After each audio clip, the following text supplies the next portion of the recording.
rentona hiljaa. Hyvä. Jatka aina toinen kierros. Vielä pikkusen selvemmin sai tulla sivulle se asetus.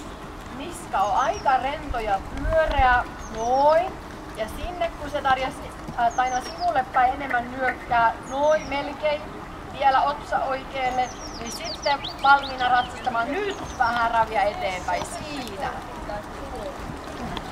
Painaa molemmille kaudelle. Laita hyvä ravi nyt ennen volttia, sitten rintakehä näyttää suuntaa. Hyvä. Rauhassa Kaisa sisäkäsi, muista, että sen tehtävää vaan esittää tai säilyttää se asetus. Toinen voltti Kaisa vielä. Hyvä. Noin, ja palkitse Kaisa siitä, että hyvä, että se nostaa sieltä nää niin. Nyt on rehellisempi muoto Kaisa ja siinä nyt enemmän, että se alakaula nousee ylös ja pyöristyy.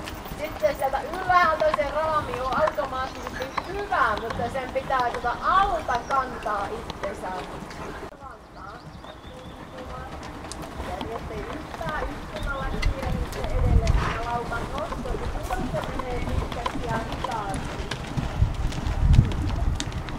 Jos Kaisa haluat laukassa saada hevosta vähän kokoamaan ja lyhenemään, niin käytä siihen ulko-ohjaa ja ulkopohjella pyöreyttä siihen laukkaan. Eli vähän vuorottelua Kaisa ulkoapujen kanssa.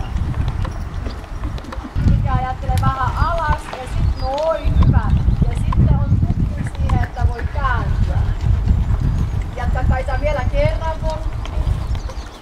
Ulkokylki alas, ulkopohja ratsastaa ravia eteen. Vasen käsi vain asettaa. Hyvä, ja Kaisa vähän leukaa taakse. Noin, mutta hyvä. Mutta ne täältä edestä pysyy tuki, ei lähde rintakehää taakse. Hyvä. Ja sitten vähän kohti keskiravia, silloin kun se Kaisa on